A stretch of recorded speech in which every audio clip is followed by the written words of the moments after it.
Syllabus के point number 4 से सिर्फ 2 इम्पॉर्टेंट टॉपिक हैं जो आयुर्वेद पोर्शन में आते हैं, और बाकी थोड़ा जो टॉपिक नंबर 4 है वो टॉपिक नंबर 8 से मैच करता है। तो जब हम टॉपिक नंबर 8 और 4 का एक चैप्टर है कंबाइंड में तो उसको करेंगे, तो जो टॉपिक नंबर 8 करेंगे तो वहीं कर लेंगे।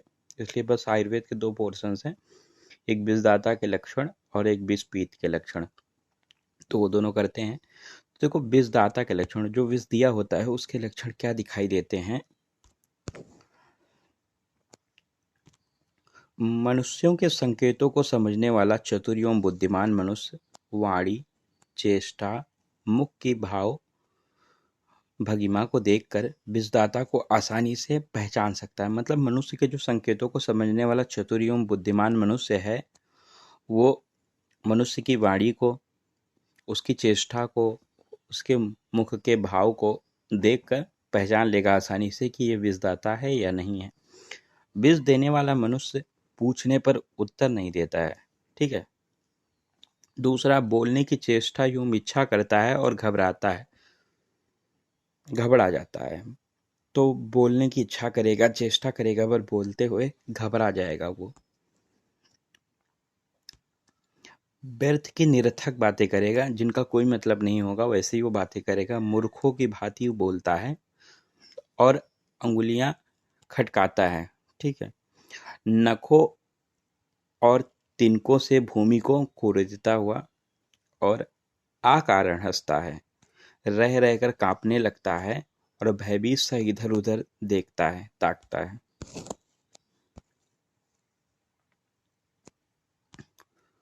मुंह सूखता है उसका, चेहरा जो उसका म्लान हो जाता है, नखों से कुछ तोड़ता रहता है, अकारण बालों को बार बार स्पर्श करेगा और साथ में मुद्रा में स्थिर नहीं रहता। मतलब जिस पोजीशन में खड़ा है उस पोजीशन में नहीं खड़ा हो पाता, बार बार हिलता जुलता रहता है। ना जाने योग्य अनजाने मार्गों से जाने का प्रयास करता है। मतलब जाने योग्य जो मार्ग ना हो या अनजाने मार्ग हो उनसे जाने का प्रयास करेगा।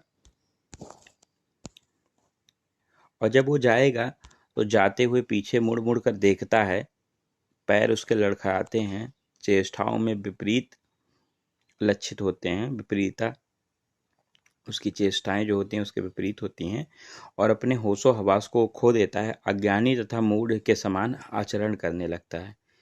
अज्ञानी या मूढ़ के समान वो अपने आचरण करेगा। तो ऐसा देखना तो है, बट आचार्य सुश्रुत ने बताया है विशेष कुछ और भी बातें जैसे बताई हैं कि देखो, इसमें कभी कभी मानसिक रोगी, विशेष रूप से चिंता, मनोस्नायु विकृति, ठीक है, से ग्रस्त रोगियों में भी इस प्रकार की घबराहट या अधीरता के लक्षण पाए जाते हैं। मतलब कोई मानसिक रोगी है, चिंता या मनोग्रस्त है, ठीक है, ऐसा है तो उसमें इस प्रकार की घबराहट होना हो सकता है। तो कहीं कहीं भ्रमवश किसी मानसिक रोगी को या दुर्बल मन वाले मनुष्य को विषदाता समझकर अकारण दंडित न किया जाए। मतलब मान लो ऐसा कोई था और आपने देखा ये सारे लक्षण तो विषदाता से मिल रहे हैं, क्योंकि वो रोगी था, जो मानसिक रोगी था और दुर्बल मन वाला था, तो आप उसको विषदाता समझकर दंडित नहीं करेंगे। इसलिए इस मामले में आचार्य सुश्रुत ने पूरी सतर्कता बरतते हुए आदेश दिया है।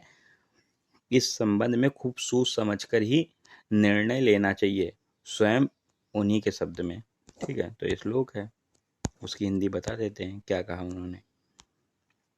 कभी कभी राजा या स्वामी के भय से, शीघ्रता के कारण, राजा की आज्ञा से घबराकर सज्जन एवं निरपराध, सज्जन व्यक्ति या निरपराध व्यक्ति भी मनुष्य भी अपराधी या असाधु पुरुष की भांति आचरण करने लगता है। मतलब राजा का भय या स्वामी के भय होता है, उससे शीघ्रता, जल्दी के कारण या उनकी आज्ञा से घबरा कर जो सज्जन या निरपराध मनुष्य होता है वो भी अपराधी या असाधु पुरुष की भांति के आचरण करने लगता है।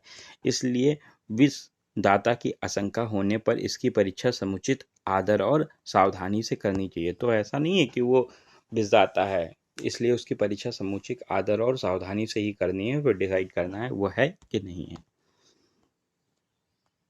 अब देखो आचार्य चरक ने बताया विषदाता के क्या लक्षण। तो देखो, विष देने वाला व्यक्ति बहुत ही घबराया सा शंकित रहता है, या वह बहुत बढ़ चढ़ कर बातें करता है या चुप रहता है, ठीक है। या उसके चेहरे पर उदासीनता छा जाती है और उसके स्वभाव में परिवर्तन दिखाई देता है। तो ये 3 लक्षण थे आचार चरक के। आचार वाग्भट की बात करते हैं तो देखिए,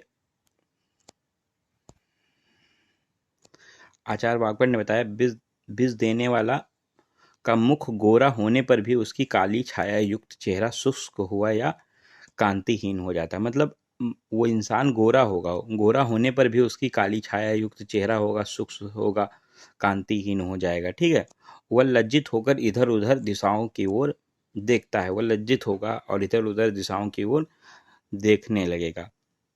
उसके शरीर में पसीना और कंपन होने लगता है, शरीर में पसीना आएगा, कंपन होगा और वो घबरा जाता है तथा डर जाता है।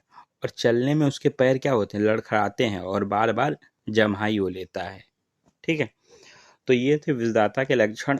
तो अलग अलग आचार्यों के, लेकिन इस वजह किसी आचार्य का देख के नहीं पूछा जाता है, बस पूछा जाता है विषदाता के लक्षण। तो 2 भी तुम पॉइंट याद रह जाएं, वो आप याद कर लो आराम से, और 10-5 पॉइंट याद रखो, और लास्ट में ये विशेष अगर डाल के देख लो, लिख दो तो अच्छा रहेगा। कि ऐसा नहीं है कि इसी कंडीशन दिखाई दें तो विषदाता है, इसलिए इसकी भली भांति परीक्षा और सावधानी बरतनी है और फिर सारे लक्षण लिख देना है आपको। जिसके भी मिक्सअप में लिखने हैं, कोई आचार्य डाल के स्पेसिफिक याद नहीं करना है, और ना ही क्वेश्चन कभी पूछा जाता है।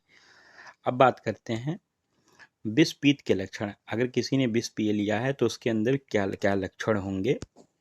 तो देखिए, ये सब छोटे क्वेश्चन हैं 2 नंबर के, तो इनमें श्लोक याद करना नहीं होता है। श्लोक बड़े क्वेश्चंस में या कुछ याद करने के लिए कंपलसरी होता है, वहाँ याद कीजिए। छोटे छोटे क्वेश्चन हैं तो इसमें कुछ नहीं, ऐसे ही हिंदी आप लिखें 4 लाइन, अगर लिखते हैं 2 लाइन तो भी 2 मार्क्स का क्वेश्चन बहुत होता है।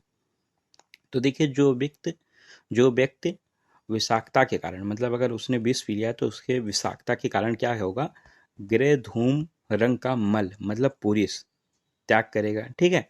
और मात्रा से अधोवात, मात्रा से मतलब अधिक मात्रा में वो अधोवात त्याग करेगा, मतलब ग्रे धूम का मल और मात्रा से अधिक अधोवात त्याग करेगा, ठीक है।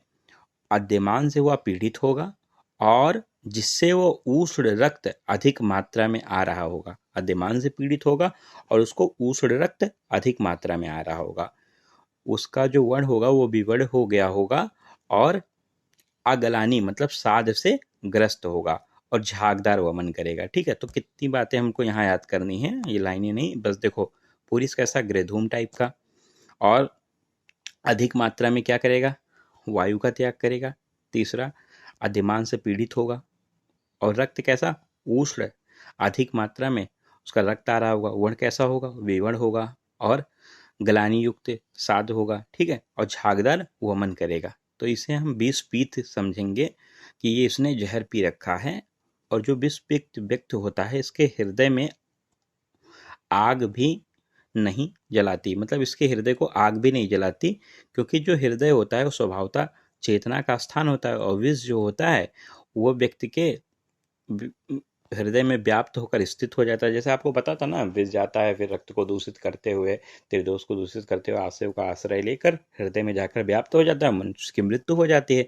तो हृदय में वो जो व्याप्त हो जाएगा, इसलिए आग उसको नहीं जला पाती है। तो इसमें बस इतनी सी बातें थी और हम लोगों का सिलेबस का पॉइंट नंबर 4 कंप्लीट हो गया है। अब हम लोग पॉइंट नंबर 5 करते हैं। अभी तक पॉइंट नंबर 5 से कोई क्वेश्चन नहीं आया था। इसी साल 2023 में एक क्वेश्चन आया है, एनवायरमेंटल टॉक्सिकोलॉजी, तो उसी को हम लोग देख लेते हैं। शॉर्ट क्वेश्चन था।